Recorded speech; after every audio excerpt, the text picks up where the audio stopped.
The default language is technology, not risk, which means it can be difficult for boards to engage if they don't understand what you're talking about.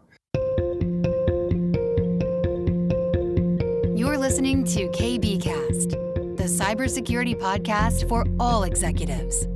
Cutting through the jargon and hype to understand the landscape where risk and technology meet. Now, here's your host, Carissa Breen.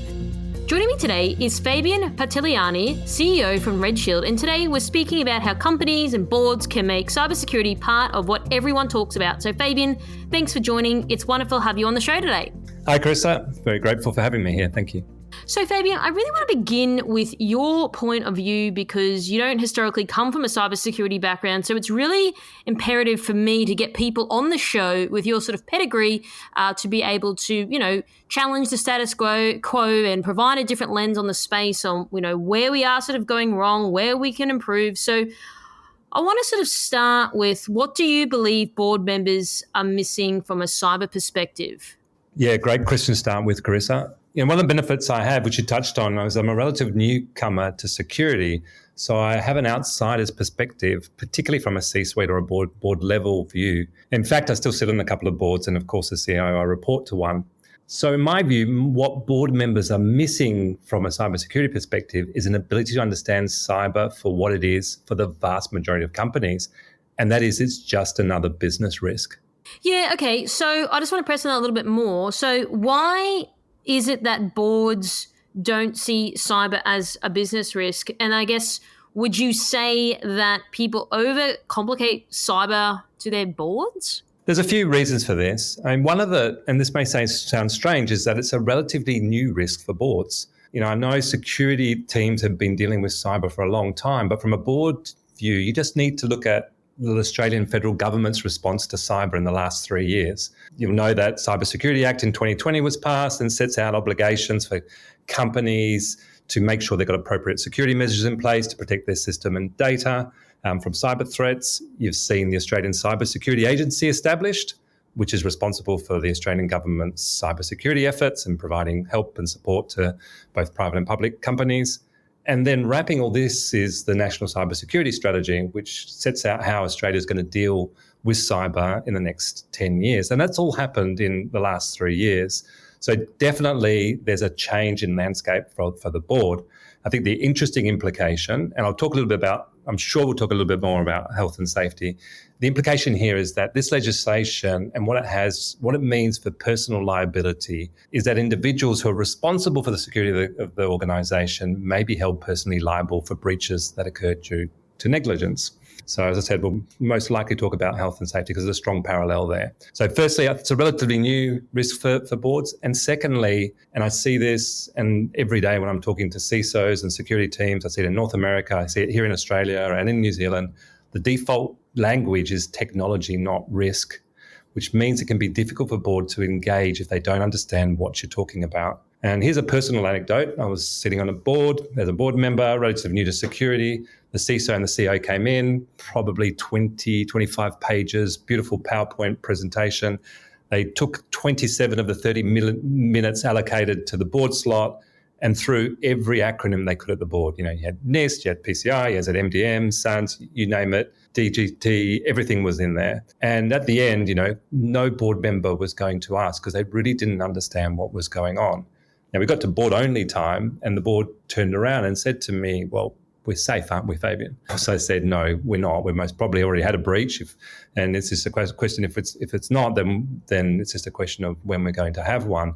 And from that moment onwards, I started sort of the process of how do we transform the culture of the organisation to really understand cyber and understand what the risks are, and therefore what's the right level of investment for the company to reduce that risk. Yeah, okay. Definitely that question on are we safe? And I guess it's a bit more of a complicated and complex answer when people ask that. And I kind of understand it because there is this massive disconnect between boards who are ultimately responsible for the well-being of their customers and their organisation. So it's very easy to sort of ask that question, which does require a sort of a longer answer. But when you said before around the acronym, so why do people sort of get to that stage? Is it because it's habitual for them so they don't know any different? Is it because they're trying to sound smarter than perhaps, they are smart people, but Is it more that, or is it more so they're not even aware of what they're doing and they just assume that people sitting in that room understand what all these acronyms and terms mean?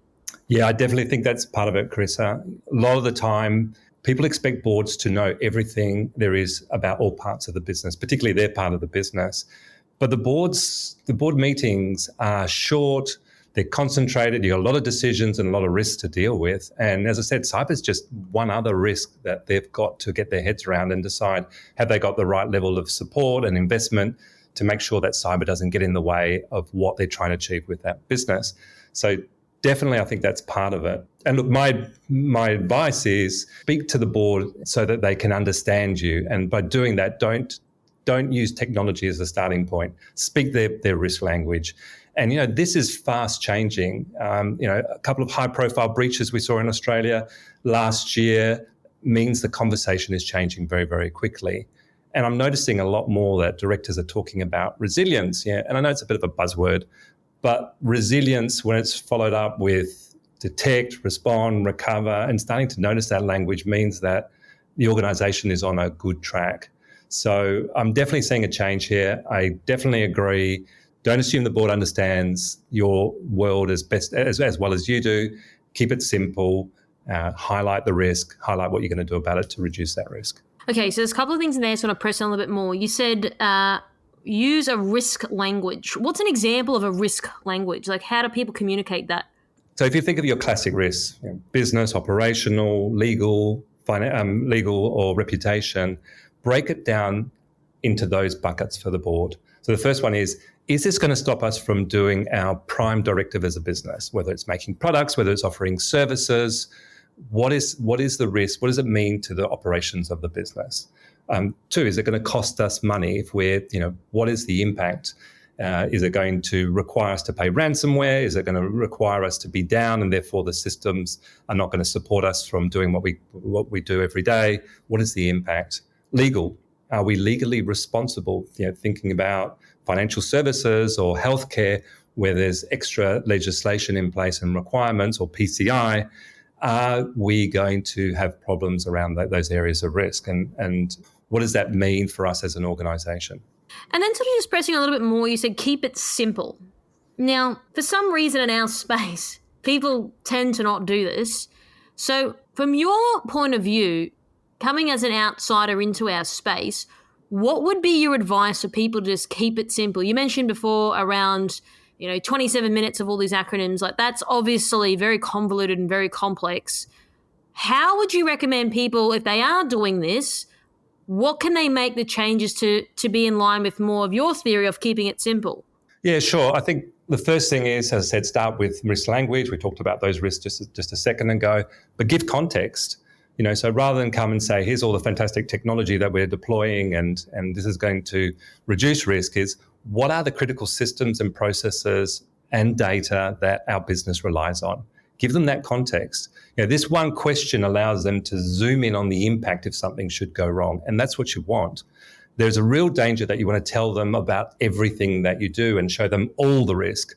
And I would say, as tempting as that is, don't go down that path. It's much better to focus them on the main risks, not all the risks, and then bring it to life for them. So what are the likely threat actors? What are the methods of attack they're going to use? Again, think likelihood and impact. If it's DOS, does that mean we're going to have an availability problem, which means your customers can't get on the website to order products or have services? What is it that is going to stop the business from being successful? Keep it simple, but link it to the actual strategy of the business to reduce that risk. So what is the cyber mitigation strategy? What are the objectives? That's the time to get them to understand that. It's way too dynamic and ever changing. One of the facts that I use, and it's very application security centric, is that there are 2 billion apps in the world and 27 million software developers. And with hundreds of new software vulnerabilities being discovered each week, this can feel overwhelming. So yes, by all means, give that context, but most of the breaches are coming from vulnerabilities that are known, and that if you focus and prioritize those vulnerabilities, you're going to seriously change your risk profile.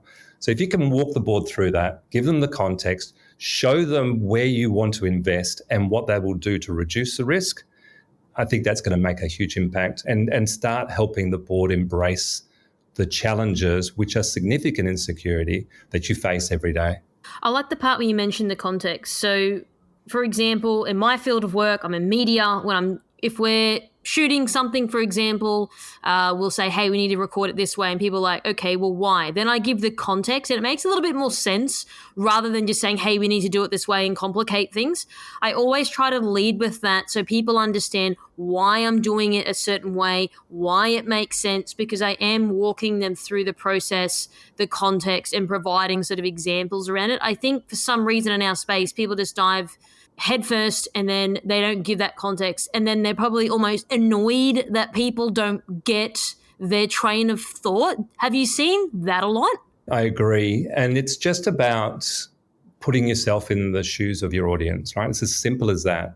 If you understand what a board does, that's a good start. If you understand the way a board meeting works, again, all good context. You would never go in, the example I gave before, you would never go in with, speak at them for 27 minutes and ask any questions at 3 minutes if you want engagement. It just doesn't work. And there's almost a belief that if you keep it too simple, then you're not really putting forward how difficult the challenge is. And it's really the opposite. If you keep it simple, you'll get understanding. If you get understanding, you've got a good chance of getting buy-in. And so I'd really, it sounds very, very simple, but you'd be surprised of how many conversations I'm having with directors, and not only boards, but C-suite, CEOs, CFOs, people that don't have cyber on their mind morning and night. And that context piece, keeping it simple, is really the key to getting engagement. Absolutely. And why, it's not their role day to day. Yes, they're responsible for it, but hey, if they're a CFO, they've got other things on. Okay, well, I've got to look at how many people are on the payroll each month and who we owe money to, who owes us money. They're thinking about other things then as well. So you can't really expect people to be super absorbed, and that's the benefit of having a CISO at the board to be able to educate the board on how it works by providing the context and keeping it simple, to what you sort of mentioned before. So then let's go back to keeping it simple. You said before, maybe people don't know how a board works. You've got board experience. How does it work? Well, the board is there to provide oversight, to make sure that the company's got all the right resources. It's got a clear strategy. It's got access to capital so that it can invest in building factories or buying IT systems. It's got to make sure that all the right resources are in place for the company to be successful. Now, part of that is asking yourself the question, which is, what can stop the company from being successful? And then you get into risk. And that's predominantly a big chunk of what the board does. It looks at all the risks, makes sure that it prioritizes those risks, and it makes sure that it can minimize the impact of any of them. And literally, if you've looked at a risk register that a board looks at, it's huge. It has every type of risk that can stop the company from being successful. But like cyber risk, it's a case of prioritizing and understanding what's the context, what's the likelihood, where should I invest to reduce the risk of that impacting my business? And you're only going to put money and resources where the most important serious risks lie. And that if you understand that, and you understand that you're competing for resources with health and safety, with exchange rates, with any kind of operational risk, if you can understand that and go in and provide the board a simple way to say, hey, my risk is here, but if I invest this amount of money, it's going to reduce down to this level, then you're going to be successful. And boards are engaged with cyber. We talked about the changes in the Australian landscape over the last 3 years. They want to know, and it is changing fast. So it's never been a better moment for security teams to present what they do and how they do it and what they want to do to keep the organization doing what it does best, which is not necessarily security. And that's the thing. We've got to make sure that security doesn't stop the business from doing its primary directive, whether it be a service, whether making products. That's the balance we're trying to achieve. Okay, so I just want to sort of touch on this a little bit more, and then so you can elaborate more around your thinking, and that's in relation to boards don't look at cyber as a business risk in relation to how they view other business risks, for example. So would you say, First of all, I want to understand a little bit more about that, because then I'm curious on if when the cyber risks come up on the risk register, one, are they even on the risk register? And two, are they just being deprioritized simply because someone can't explain the context, no one understands it, and therefore what do people usually do when they don't understand something? They ignore it. It's not so much that boards don't look at cyber as a business risk, but if you want effective engagement, don't engage them on technology as a starting point. I think that's the key point. Speak their risk language. The industry itself is not really helping. So if you have a look at all the overreach of marketing messages, and in fact, I was at RSA a couple of weeks ago in San Francisco, and I was just walking the floor, and the messages coming at you, don't worry, take this magic tool or this magic technology and you'll be safe. That doesn't help. I mean, it's almost like a cyber wash equivalent of greenwashing. And therefore, if you're translating that to boards and not having honest conversations around the likelihood of breaches and that, most companies are going to be breached at some stage in the future, and focusing their ability to understand that you're trying to build resilience, so then when things happen, you can move quickly to contain and recover and get the business back on an even keel. That's the balancing act that I would say you'd be striving for. You raised a great example that I wanted to ask you about in today's interview. And the example was, you mentioned the construction worker falling through the floor, and then how that example relates to how businesses should view cyber risks. I'm really keen to understand more about that construction worker story. Yeah, let me stitch that together for you. So the parallels back to health and safety, which I touched on before, which I think is a really appropriate and helpful comparison, particularly in Australia. So I was running a large company at the time. We just achieved, I think it was 5 ISO standards, quality, environment, food safety. I think it was 18,001 for health and safety. So we were very happy with ourselves. We kind of identified that health and safety needed to be fixed. And I say that with inverted commas because that's the parallel with cyber. We were going to fix it, and we did all the standard operating procedures, and we were feeling pretty happy that the ISO accreditation reflected that we'd fixed health and safety. And then about a month or two later, we had a contractor fall through a false ceiling at one of our sites. It was a really serious accident. And fortunately, they recovered. We went back and did a root cause analysis and came out that, yes, there were SOPs, but they weren't followed the right way. And I think what that brought home to me at the time was there's something very different about having standardized processes and writing them down, and then having a culture which embraces them. And that's the parallel that I believe we have with cybersecurity. And it took us about 5 years, Chris, for that culture, that health and safety culture, to really bed in. Led from the top, all the leaders in the business, making sure that health and safety was part of their everyday thinking when they're in high risk areas. And the connection I make is that, and particularly with the companies that we're working with, is a difference between a company that looks at a program versus a project. So the project is the equivalent of, we'll fix cyber and we'll come in and we'll do all these things and put all these controls and it'll be fixed. Where the companies that we work best with are the ones that look at it from a continual program basis, where they're finding vulnerabilities, they're fixing vulnerabilities, they're managing, they're monitoring vulnerabilities. And to be able to do that and not disrupt the business, you need mature organizational processes and a culture that makes security part of what you do, not this thing on the side that sometimes gets in the way, so that when things go wrong, security issues are quickly resolved without it compromising security. So that's the analogy. And it's interesting to see in Australia how health and safety and legislation played a real role in improving health and safety outcomes, and what that means now for cyber. And I think, as I said before, the time's really good now for security teams to be able to engage senior executives, the C-suite, engage boards, and help them really understand the challenges that we face, because they are significant. But like any risk, you can prioritize, you can focus, and you can really reduce risk to a level that makes sense for the business to invest in. So going back to your example on the health and safety with the worker, do you think it's a little bit easier for people to relate to because you can physically see someone being injured versus, fortunately or unfortunately, in cyber, it's something that's like tangible. You can't necessarily see it. So, for example, if you're spending arbitrary number $1 million a year in cybersecurity and then nothing happens, that's a great outcome.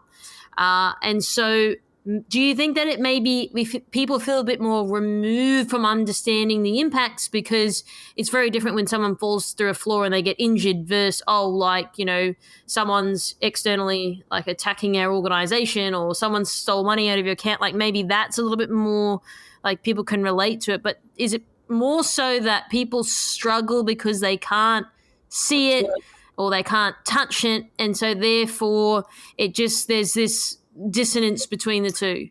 Yeah, look, I definitely think it's a combination, but I do agree with you. Health and safety is a lot easier because you can walk along a floor and go, oh, that's slippery, I can fall over and do myself some damage. It's easy to get your head around. There's not much technical language that can get in the way with you understanding that. So then it comes back to, how do we reduce some of the complexity that we have in IT, in security, make it digestible, make it as easy as explaining what I just explained with the slippery floor? That's the challenge, and it can be done because you see, I'm fortunate enough to work with lots of really good companies that are able to translate that language and also show what you can do to reduce risk.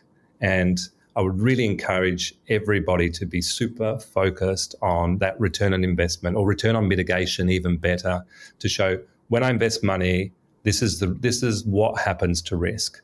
If we have that mindset, I think we're going to get a better outcome as an industry as well. Because if you look at the industry, we're spending more and more money on security, but we're not getting less breaches. It's going the other way. So there's a lot of security that is not being successfully measured to actually say this is working or this is not working. And that's certainly going back to what you said to me before, which is, and what's your observations coming in from outside of security? That for me was really quite telling when I looked at, there didn't seem to be the same level of scrutiny from a return on investment point of view for security measures as there are for many other parts of the business, whether it be marketing investment, finance investment, manufacturing investment. Security seems, because it's difficult to get your head around, to your point, it seems to escape that ability to be scrutinized. But that's going to change, because we just can't keep spending more and more money to get poor results as an industry. We've got to get better at that. And I certainly encourage every security practitioner to make that a priority, to make sure they're justifying their investment. If not, you're wasting the company's money, and you're not scrutinizing your own team's performance to actually reduce risk. So just on the scrutiny part, so are you saying that people aren't sort of looking into it as much as opposed to, like you said, marketing or whatever, because they don't understand it? So therefore they're probably spending a lot more money on cybersecurity? There's a lack of understanding and fear from outside the security teams or the IT team's perspective, which is, oh, look, there's a risk, we've got to invest money. It's very difficult for me to understand what they're doing. I'll just give them more money so that I've discharged my responsibility for the company to say it's got enough money to do security. So that's the worst case. The best case is we understand risk, we've prioritized risk, we've invested this amount of money and we've got these results, which means we're confident to keep investing because it's working. And if it's not working, we don't want to continue. So I think between those two extremes is where the vast majority of companies lie. And we've got to move people towards that. Here's what I'm doing to reduce risk. I'm measuring it and I'm reporting against it, rather than just report big numbers. Here's the return. Here's how risk has been reduced. Here's what we've prevented. Here's how we've taken care of operational risk, financial risk, reputation risk. I think that's where the industry needs to get a lot tighter. So in terms of like a barometer, what I'm curious to know from you, Fabian, is you're going into a board. Is there anything that's sort of, from your perspective, like words that resonate more, or examples or content that resonates more with boards? So my example would be when I'm talking about content marketing to people, there are certain things that I know that resonates more than perhaps other things in the field of work that I do. Is there anything that you've sort of noticed that people start to really listen when you say a certain thing? Because maybe from a security point of view, people think that the thing in their mind that may resonate with their board or their audience just in fact doesn't. And because you've come in from this different lens, there may be something that people can take away on things that are working for you. We talked about legislation. Going back to the parallel with health and safety, now that with the latest cyber legislation, that directors may be held personally responsible or liable for breaches that occur during negligence means you're going to get higher levels of engagement. So I think that's, again, the good news from an Australian perspective for security teams. Then it's back to make it simple for the board to understand. Don't assume that they've got a good understanding of everything that you have. Break it down for them. What are the critical things that stop us from doing our bread and butter activities, whether it's selling products, as I said, or providing services? What's going to stop us? And how do we make sure that that doesn't happen? And what's the right level of investment? Because sometimes, if you can outsource risk to cyber insurance, fantastic, but we all know that's getting harder and harder and more expensive. But there may be a point where the cost outweighs the risk, and therefore risk acceptance is okay, but you really want to have that visibility and scrutiny, and you've got to present that case so it's easy for them to get their heads around. But going back to those key principles, make sure the investment is scrutinized and there's a return one way or the other. Those principles will always mean you're going to get good engagement from the board and your C-suite. And remember, the board signs off the company's objectives and budgets, but really your first gatekeepers are your CEO, your CFO, those teams, the CIO. You've got to get those guys understanding what you're doing and why you're doing it. And if you can do that, you're in good shape, I think, for boards as well. So I'm curious to know, I've been in the space, 10 years now? And people even 10 years ago were saying, the language and how we speak to our boards. And now 10 years on, you're all sort of saying the same thing. Do you think in another 10 years, you and I are going to have the same conversation? And I get that it's not flick of a switch like we're on now and everyone's going to understand and learn. I get that it's going to take time, but we still seem to be having the same problem even the last 20 so years. Do you envision in the next few years it will get better in terms of how we are engaging our board, how we're communicating to our board? Because I have seen the needle move, but obviously just not enough. So how, is it going to be 50 years before everyone sort of gets the hang of it? I definitely think Australia is an interesting case in point because legislation, I'm looking at all the different markets around the world and you're looking at, carrot versus stick, and health and safety went down stick and had some pretty good outcomes. And Australia is now following that path with cybersecurity. So I feel confident that we're not going to be talking about this in 10 years' time in the same way. I feel that there's going to be a real shift. Now, I don't know if that's going to be in 2 years or 5 years, but we're on a path now where this is part of every day for boards. There's no board in Australia that doesn't have cyber on its register, on its risk register. There's absolutely no way that that's the case. It's now really up to the security teams to make sure they understand what that risk looks like and make sure they've got the appropriate level of investment to make sure the business can do what it does best. And for that reason, and overlaid with legislation and all the pieces that the federal government's responded to, coupled with the high profile breaches that we saw in some of the biggest names in Australian brands last year, I think it's going to be different. I'm very optimistic, but that comes with the challenge. And I think that the security teams really need to embrace that they can engage the C-suite and boards in a different way and break it down, keep it simple. It doesn't mean you sound like you're too basic when you reduce it to something easy to understand and digest. Do you think that some people think that they sound basic? I definitely have come across that before. We don't want to say that because we sound too simplistic. Absolutely not the case. As I said, the board's got a lot to get through. It's got a lot of business and a lot of key areas that it needs to make decisions on during a board meeting. Keeping it simple gives you the best possible chance that they understand what you're doing and how you're doing it and what you want to do to help the business be successful. You can never oversimplify it. I think that will never, ever come back to bite you. It will only help you get better buy-in. So I really encourage teams to embrace that.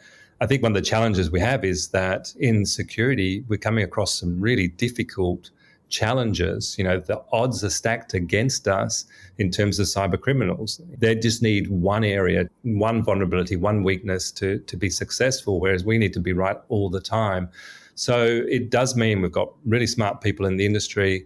It does mean that we're solving complex problems, but the reality is the board needs to be able to understand that, and talking to them, the default language of technology is going to make it really hard for them.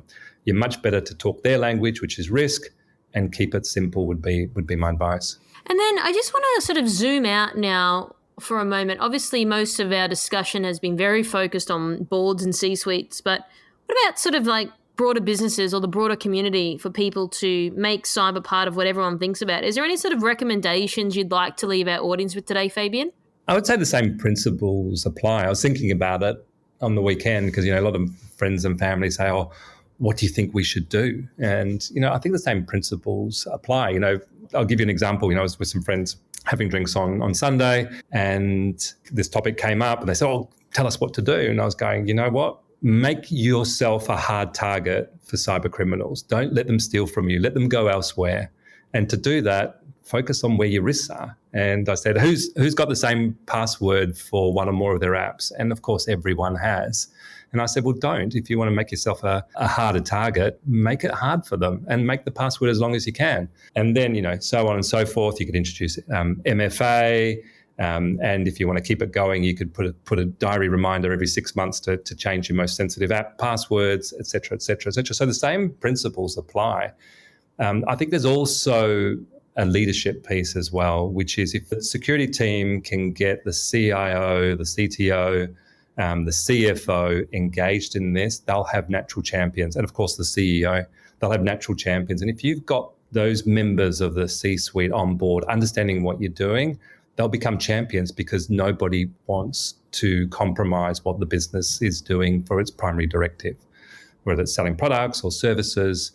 That's the nightmare for the C-suite team. It's a nightmare for the board, but it's also a nightmare for the people running the business. So if you can explain to them, engage them, they want to know because cybersecurity is really important. It's just think of how technology has transformed all parts of our lives and our business, our working environments. It's just going to keep getting more and more scrutiny. So I think, as I said, I'm really optimistic because we've got attention now through legislation. We've got high-profile breaches, which has meant that cybersecurity is on everybody's lips. Well, I think that's excellent because some of these things are not easy to do. I totally understand that. But again, it's getting people like yourself on the show to share your insights and your thoughts, the intent that people take your insights and they can start implementing them straight away in their organization. And I understand that things do take time, but I'd like to hopefully say that it's not going to be another 10 years before we start to really see the needle shift. And I would even say even in the last 5 years, I've seen the uptake and also the line of questioning, even coming from like general everyday people that aren't even in their space to start asking the right questions. So hopefully we're now on the right track and we'll start to accelerate faster towards that. So Fabian, really appreciate your time. I've loved that you've given quite specific examples about how this applies to boards and to C-suites as well. So thanks so much for your time and thanks for coming on the show. Oh, it's been an absolute pleasure. I've really enjoyed our chat and all the best. Thank you. Thanks for tuning in. We hope that you found today's episode useful and you took away a few key points. Don't forget to subscribe to our podcast to get our latest episodes. This podcast is brought to you by MercSec, the specialists in security, search, and recruitment solutions. Visit mercsec.com to connect today. If you'd like to find out how KBI can help grow your cyber business, then please head over to kbi.digital. This podcast was brought to you by kbi.media, the voice of cyber.